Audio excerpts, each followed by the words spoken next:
गुरु ब्रह्म महिमा अलेख शरण। नमस्कार दर्शक वृंद, आपण मानंकु आजिर राशिफल कार्यक्रम मु एस कुमार स्वागत जनाऊँगी। प्रतिदिन निजर राशिफल जानिबा पाई गुरुकृपा यूट्यूब चैनल को सब्सक्राइब करंतु और पाखरे थिबा बेल आइकन को प्रेस करी ऑल नोटिफिकेशन ऑन करी दियंतु, जहा फଳରେ आमे जेतेबेले वीडियो अपलोड करिवो प्रथमे आपण वीडियो देखि पारिबे। आमर यही वीडियो रे आपण संपूर्ण पंचांग सहित मेष ठारू मीन पर्यंत 12 गोटी राशिर राशिफल विषय रे जानि पारिबे। वीडियो को दयाकरी शेष पर्यंत देखंतु। वीडियोटी भल लागिथिले वीडियो को लाइक करंतु एवं आपणक प्रियजन पाखु शेयर करी जणांतु। एबे आसंतु जानिबा आज दिनर संपूर्ण पंचांग विषय। आज 2024 मसीहा अप्रैल मास 12 तारिख शुक्रवार, दिल्ली शराब्द सन 1431 साल, स्वाधीन भारताब्द 77 वर्ष, महिमाद 197 वर्ष। उत्कल गजपति श्री श्री गजपति दिव्यसिंह देव महाराजांकर 67 अंक। सौरस्व चैत्र मास 30 दिन, चांद्रमते चैत्र शुक्लपक्ष चतुर्थी तिथि, अपराह्न 4 घंटा 40 मिनिट पर्यंत। आजिर सूर्योदय विरजा क्षेत्र को 5 घंटा 32 मिनिट, मीन लग्न 3 दंड 40 लिता गते उदय। आजिर सूर्यास्त विरजा क्षेत्र को 5 घंटा 58 मिनिट, कन्या लग्न 5 दंड 11 लिता गते अस्त। आज वृषचंद्र 60 दंड, रोहिणी नक्षत्र शेष रात्रि 4 घंटा 20 मिनिट पर्यंत। आज जन्मित शिशुर वृष राशि वैश्यवर्ण नरगण, शेष रात्रि 4 घंटा 20 मिनिट गते देवगण। आज मृत व्यक्तिर पुष्कर दोष नाही। निषिद्ध खाद्य आज मूला भोजन निषेध अटे। अपराह्न 4 घंटा 40 मिनिट गते बेल भोजन निषेध अटे। आजिर अमृत जोग प्रातरु दिबा 7 घंटा 8 मिनिट मध्ये, दिबा 7 घंटा 56 मिनिट गते 10 घंटा 18 मिनिट मध्ये। अपराह्न 3 घंटा 6 मिनिट गते 3 घंटा 54 मिनिट मध्ये। आजिर महेन्द्र जोग रात्रि 10 घंटा 54 मिनिट गते 11 घंटा 42 मिनिट मध्ये एवं शेष रात्रि 3 घंटा 52 मिनिट गते 5 घंटा 32 मिनिट मध्ये। आजिर काल बेला एवं बार बेला दिबा 8 घंटा 36 मिनिट गते 12 घंटा 27 मिनिट मध्ये। आजिर काल रात्रि रात्रि 8 घंटा 50 मिनिट गते 10 घंटा 16 मिनिट मध्ये। आजिर राहु काल पूर्वाह्न 10 घंटा 30 मिनिट ठारू मध्याह्न 12 घंटा मध्यरे। आज बिछा राशिर घात चंद्र, मकर राशिर घात नक्षत्र। अपराह्न 4 घंटा 40 मिनिट मध्ये वृष राशि और कुंभ राशिर घात तिथि। बिछा राशि, धनु राशि और मीन राशिर घात बार। बंधुगण एबे आसंतु जानिबा मेष ठारू मीन पर्यंत 12 राशिर राशिफल विषय रे। राशिचक्रर प्रथम राशि मेष राशि। आज मेष राशि जन्मित व्यक्ति मानक सकाशे द्वितीय स्थान रे चंद्र गोचर करुछंती। शुक्ल पक्ष हेतु शुभ फल मिलिबा कथा, किंतु चंद्र अन्य ग्रह द्वारा बाधा पाउथिबारु अशुभ फल मिलिब। चक्षुनाशा कर्णपीड़ा हेब, आपण जंत्रणा भोगिबे।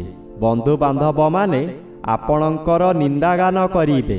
आपण किं कर्तव्य मूढ़ होई जलका परि चाहिथिबे, किंतु किछि करि पारिबे नाही। 12 रवि अशुभ। बंधु मानक सह अर्थ सकाशे अनर्थ हेब। धार देइथिबा अर्थ आजि मागिले बुड़ी जीव। राशि चक्रर द्वितीय राशि वृष राशि। आज वृष राशि जन्मित व्यक्ति मानक सकाशे ଏକାଦଶ ସ୍ଥାନରେ ରବି ଓ ଶ୍ରୀଚନ୍ଦ୍ର ଗୋଚର କରୁଛନ୍ତି, ଶୁଭ ଫଳ ପ୍ରଦାନ କରିବେ। ଭାଗ୍ୟ ଉଦୟ ହେବାର ଦିନଟିଏ। ପରିବାର ମଧ୍ୟରେ ସ୍ୱାଦିଷ୍ଟ ଭୋଜନ ପ୍ରସ୍ତୁତ କରି ଆହାର କରିବେ। ଆଜି କିଛି ନୂତନ ବସ୍ତ୍ର ଅଳଙ୍କାର କିମ୍ବା ଗୃହ ଉପକରଣ ଖରିଦ କରିବେ। କର୍ମକ୍ଷେତ୍ରରେ ସମ୍ମାନ ମିଳିବ। ବ୍ୟବସାୟରେ ଆଶାନୁଯାୟୀ ଲାଭ ମିଳିବ। ଆଜି ପଶୁ କ୍ରୟ ବିକ୍ରୟ କରନ୍ତୁ ନାହିଁ। ଏହା କଲେ ପଶୁହାନି ହେବାର ସମ୍ଭାବନା ଅଧିକ ଅଛି। ରାଶିଚକ୍ରର ତୃତୀୟ ରାଶି ମିଥୁନ ରାଶି। ଆଜି ମିଥୁନ ରାଶି ଜନ୍ମିତ ବ୍ୟକ୍ତିମାନଙ୍କ ସକାଶେ ଦଶମର ବି ଆଂଶିକ ବାଧାପ୍ରାପ୍ତ ଅଛନ୍ତି। ଶୁଭ ଫଳ କମ୍ ମିଳିବ। ଆପଣ ଉଚ୍ଚସ୍ଥାନୀୟ ବ୍ୟକ୍ତିଙ୍କର ସାହାଯ୍ୟ ପାଇ ବହୁ କାର୍ଯ୍ୟ ହାସଲ କରି ପ୍ରଶଂସିତ ହେବେ। ଅଫିସ୍ ତରଫରୁ ଆପଣଙ୍କୁ ବଡ଼ ବଡ଼ କାମ ମିଳିବ ଓ ତାହା ଚୁଟକିରେ ପୂରଣ କରି ସମସ୍ତଙ୍କର ଦୃଷ୍ଟି ଆକର୍ଷଣର କେନ୍ଦ୍ରବିନ୍ଦୁ ହେବେ। ଦ୍ୱାଦଶ ଚନ୍ଦ୍ର ଅନ୍ୟ ଗ୍ରହ ଦ୍ୱାରା ବାଧାପ୍ରାପ୍ତ ଅଛନ୍ତି। ଅଶୁଭ ଫଳ ମିଳିବ ନାହିଁ। ଅର୍ଥ କାରବାରରେ ଉନ୍ନତି ଆସିବ। ରାଶିଚକ୍ରର ଚତୁର୍ଥ ରାଶି କର୍କଟ ରାଶି। ଆଜି କର୍କଟ ରାଶି ଜନ୍ମିତ ବ୍ୟକ୍ତିମାନଙ୍କ ସକାଶେ ଏକାଦଶ ସ୍ଥାନରେ ଚନ୍ଦ୍ରଗୋଚର କରୁଛନ୍ତି। ଶୁଭ ଫଳ ମିଳିବ। ଆଜି ଆପଣ ଯାହା ଚାହିଁବେ ତାହା କରିପାରିବେ। ବହୁଦିନର ଆଶା ଆଜି ପୂରଣ ହେବ। ଉପକାରୀ ବ୍ୟକ୍ତିମାନଙ୍କ ଦ୍ୱାରା କାମ ହାସଲ କରି ଆପଣ ପ୍ରଶଂସା ପାଇବେ। ଅତିଥି ସତ୍କାର କରିପାରନ୍ତି। ଅନ୍ନଦାନ କରିବାର ସୁଯୋଗ ମିଳିବ। ନବମ ସ୍ଥାନରେ ରବି ଗୋଚର କରୁଛନ୍ତି। ଆତ୍ମୀୟ ସ୍ୱଜନମାନେ ଆପଣଙ୍କ ପାଖରୁ ଦୂରେଇ ଯିବେ। ଧର୍ମ କାମ କରି ବଦନାମ ହେବେ। ହଠାତ୍ ବିପଦ ମାଡ଼ି ଆସିବ। ରାଶିଚକ୍ରର ପଞ୍ଚମ ରାଶି ସିଂହ ରାଶି। ଆଜି ସିଂହ ରାଶି ଜନ୍ମିତ ବ୍ୟକ୍ତିମାନଙ୍କ ସକାଶେ ଦଶମ ସ୍ଥାନରେ ଚନ୍ଦ୍ରଗୋଚର କରୁଛନ୍ତି। ଏହା ଆପଣଙ୍କ ସକାଶେ ଶୁଭ ଫଳଦାୟୀ ହେବ। ଆପଣ ବହୁ କାର୍ଯ୍ୟ ହାସଲ କରିପାରିବେ। ଉଚ୍ଚ ସମ୍ମାନର ଅଧିକାରୀ ହେବେ। ଆପଣଙ୍କ କର୍ମକ୍ଷେତ୍ରରେ ଯଶ ଖ୍ୟାତି ପ୍ରଚାର ହେବ। ଆପଣଙ୍କର ପ୍ରତିଷ୍ଠା ବୃଦ୍ଧି ହେବ। ଉପରିସ୍ଥ ଅଫିସର ଆପଣଙ୍କୁ ପ୍ରଶଂସା କରିବେ। ରବି ଅଷ୍ଟମରେ ଗୋଚର କରୁଛନ୍ତି। ଆଜି ଉଚ୍ଚ ସ୍ଥାନରୁ ପତନ ହୋଇପାରେ। ମନରେ କ୍ରୋଧଜାତ ହେବ। ଅନ୍ୟର ଭୁଲ ସକାଶେ ଆପଣ ଦଣ୍ଡ ଭୋଗି ପାରନ୍ତି। ରାଶିଚକ୍ରର ଷଷ୍ଠ ରାଶି କନ୍ୟା ରାଶି।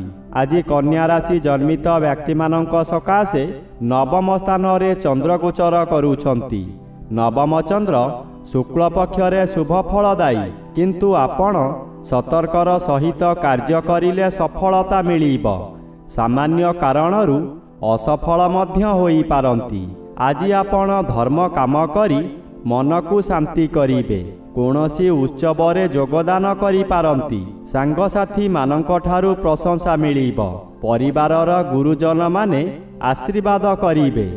ଦୈବୀ କୃପା ଠିକ୍ ସମୟରେ ମିଳିବ। ରାଶିଚକ୍ରର ସପ୍ତମ ରାଶି ତୁଳା ରାଶି। ଆଜି ତୁଳା ରାଶି ଜନ୍ମିତ ବ୍ୟକ୍ତିମାନଙ୍କ ସକାଶେ ଅଷ୍ଟମ ସ୍ଥାନରେ ଚନ୍ଦ୍ରଗୋଚର କରୁଛନ୍ତି। ଅଷ୍ଟମ ଚନ୍ଦ୍ର ଅନ୍ୟ ଗ୍ରହ ଦ୍ୱାରା ବାଧାପ୍ରାପ୍ତ ଅଛନ୍ତି। ଅଶୁଭ ହେବା କଥା ହେବ, କିନ୍ତୁ ଏତେ ଅଧିକ ହେବ ନାହିଁ। ମାନସିକ ଦୁର୍ଘଟଣା ମିଳିପାରେ। ଶରୀର ପୀଡ଼ା ମଧ୍ୟ ହେବ। ଯାନବାହନ ପ୍ରତି ସତର୍କ ରୁହନ୍ତୁ। ରାତ୍ରି ଅନିଦ୍ରା ରହି ଯନ୍ତ୍ରଣା ଭୋଗିବେ। ସାବଧାନରେ ରହିଲେ ବିପଦକୁ ଏଡ଼ାଇ ଦେଇ ହେବ। ଷଷ୍ଠର ବି ଆଂଶିକ ବାଧା ପାଉଥିବାରୁ କର୍ମରେ ସଫଳତା ମିଳିବ। କୋର୍ଟ କଚେରୀ କେସ୍ରେ ଆପଣ ଜୟଯୁକ୍ତ ହେବେ।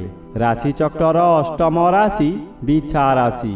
ଆଜି ବିଛା ରାଶି ଜନ୍ମିତ ବ୍ୟକ୍ତିମାନଙ୍କ ସକାଶେ ପଞ୍ଚମର ବି ମାସର ଶେଷାର୍ଦ୍ଧରେ ଶୁଭ ଫଳ ପ୍ରଦାନ କରନ୍ତି, କିନ୍ତୁ ରବି ଅନ୍ୟ ଗ୍ରହ ଦ୍ୱାରା ବାଧା ପାଉଥିବାରୁ ଶୁଭ ଫଳ ମିଳିବ ନାହିଁ। ସପ୍ତମ ସ୍ଥାନରେ ଚନ୍ଦ୍ରଗୋଚର କରୁଛନ୍ତି। ଏହା ବିଛା ରାଶି ସକାଶେ ଘାତଚନ୍ଦ୍ର ହୋଇଥିବାରୁ ଅତି ଅଶୁଭ କରାଇବ। ଘାତବାର ଅଶୁଭ। ପଦେ ପଦେ ବିପଦ ଅଛି।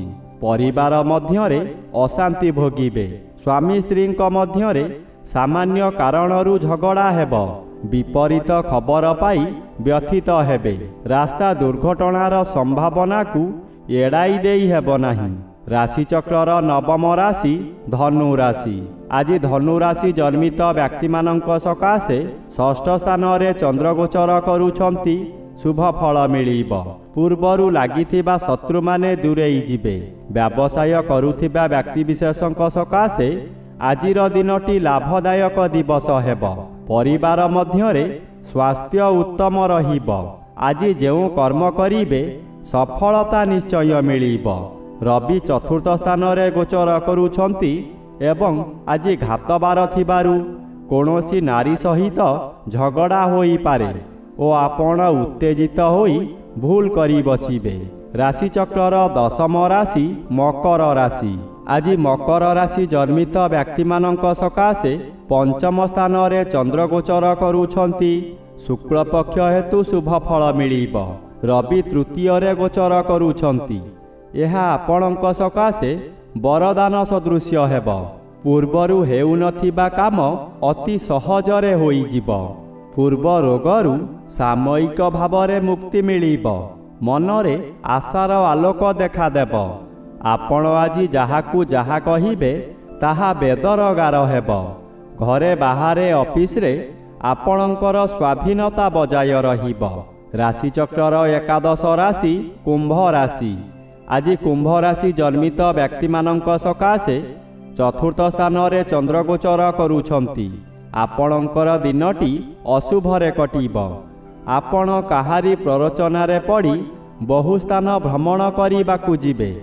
ଆପଣଙ୍କର ସଞ୍ଚିତ ଧନମାନ ଅଯଥାରେ ଖର୍ଚ୍ଚ କରିବେ। ଚତୁର୍ଥ ଗୃହ ବିଦ୍ୟାଗୃହ ଓ ମାତୃଗୃହ ହୋଇଥିବାରୁ ବିଦ୍ୟାର୍ଥୀମାନଙ୍କର ଜ୍ଞାନ ଲୋପ ହେବ। ମାତାଙ୍କର ଶରୀର ପୀଡ଼ା ହେବ। ଥଣ୍ଡା କାଶ ଆଦି ଲାଗି ରହିବ। ଆପଣଙ୍କର ଦୁଃଖ ପରେ ଦୁଃଖ ମାଡ଼ି ଆସିବ। ରାଶିଚକ୍ରର ଦ୍ୱାଦଶ ବା ଶେଷ ରାଶି ମୀନ ରାଶି। ଆଜି ମୀନ ରାଶି ଜନ୍ମିତ ବ୍ୟକ୍ତିମାନଙ୍କ ସକାଶେ ତୃତୀୟ ସ୍ଥାନରେ ଚନ୍ଦ୍ରଗୋଚର ଭ୍ରମଣ କରୁଥିବାରୁ ଆପଣଙ୍କର ଆଜିର ଦିନଟି ଅତି ଶୁଭ ଫଳ ପ୍ରାପ୍ତ ହେବ। ଅଚାନକ କେଉଁଠାରୁ ଶୁଭ ସମ୍ବାଦ ପାଇ ଖୁସିରେ ଆତ୍ମହରା ହୋଇ ଉଠିବେ। ଆର୍ଥିକ କ୍ଷେତ୍ରରେ ଅଚାନକ ଅର୍ଥ ମିଳିବାର ସମ୍ଭାବନାକୁ ଏଡ଼ାଇ ଦେଇ ହେବ ନାହିଁ। ମନରେ ସାହସ ଆସିଯିବ। ଆଜି ଯେଉଁ କାର୍ଯ୍ୟ କରିବେ ତହିଁରେ ସଫଳତା ନିଶ୍ଚୟ ମିଳିବ। ସମ୍ମାନର ଅଧିକାରୀ ହେବେ। ସ୍ୱାସ୍ଥ୍ୟ ଉତ୍ତମ ରହିବ। ଘାତବାର ସକାଶେ କିଛି ବ୍ୟତିକ୍ରମ ହୋଇପାରେ।